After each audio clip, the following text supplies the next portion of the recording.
அன்பு கும்பராசினியர்களே வணக்கம். கும்பராசினியர்களை பொறுத்த வரைக்கும் இந்த ஆகஸ்ட் மாதம் பிறக்கிறது. இந்த ஆகஸ்ட் மாதம் பிறக்கும் பொழுது சந்திர பகவான் ராசிக்குள்ளே ராகு பகவானோடு இணைந்திருக்கிறார். அதே நேரத்தில் பார்த்திங்கன்னா சனி பகவான் வக்கரம் பெற்றிருக்கிறார். சனி பகவான் தான் உங்களுடைய வீட்டுக்கு ஓனர். அவர் வக்கரகதியில் இருக்கிறார்.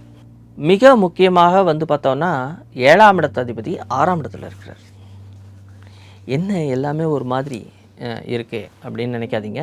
ஒன்றும் பிரச்சனை இல்லை, எல்லாமே சரியாயிடும், மாற்றங்கள் வந்துடும். ஏன்னா இப்போது ஆரம்பத்தில் இங்கே ராகுன்னு ஒருத்தர் உட்காந்துருக்கிறார் உங்கள் வீட்டுக்குள்ளே. அவர் மூலமாக உங்களுக்கு மேன்மை இருக்குது. அவர் உங்களை நன்றாக செயல்படுத்த போகிறார்.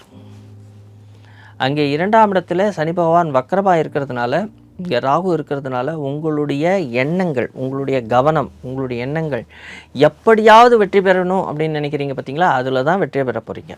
இருந்தாலும் எந்த விஷயத்தில் நீங்கள் கவனமாக இருந்தால் உங்களுக்கு வெற்றிங்கிறதையும் நீங்கள் செயல்படுத்தும் பொழுது தான் அதில் வெற்றி கிடைக்கும்.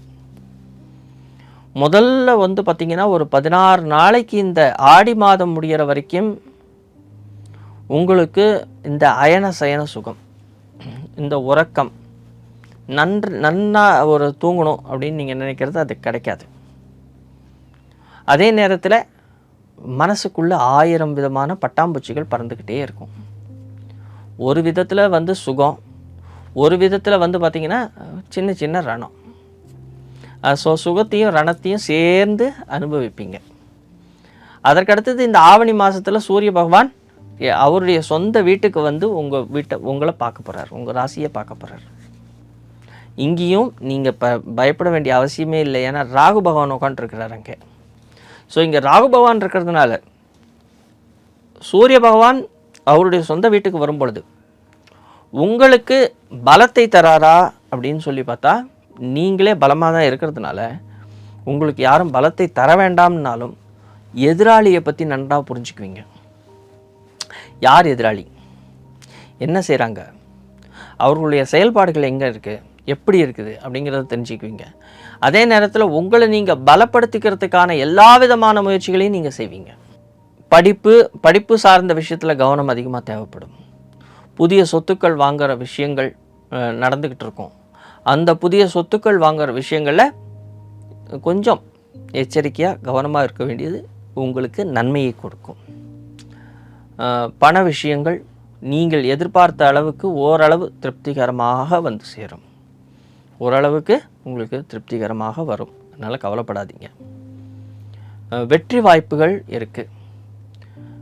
சிலர் பார்த்திங்கன்னா இந்த விளையாட்டு சம்பந்தப்பட்ட விஷயங்களில் ஈடுபடுறவங்களுக்கு வெற்றிகள் கிடைக்கும். கவலைப்பட வேண்டிய அவசியம் இல்லை.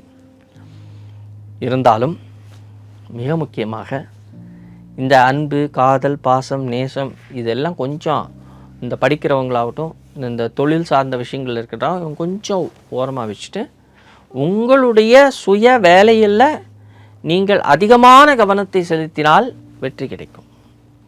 அந்த சுய வேலைகளில் உங்களுடைய கவனம் அதிகமாக தேவைப்படக்கூடிய காலகட்டமாக இருக்கிறது. ஆண்களுக்கு பெண்களாலும், பெண்களுக்கு ஆண்களாலும் சில பிரச்சனைகள் உருவாகி மறையும். விரும்பிய உணவை உண்ண முடியாதபடி ஒரு சில சிக்கல்கள் சேரும். அதனால் கொஞ்சம் எல்லாவற்றையும் யோசிக்காமல், ஒரு விதமான ஆசைகள் அபிலாஷைகளை வளர்த்து கொள்ளாமல் அது போகிற போக்கிலேயே போனீங்கன்னா உங்களுக்கு வெற்றி கிடைக்கும். நன்றி, வணக்கம்.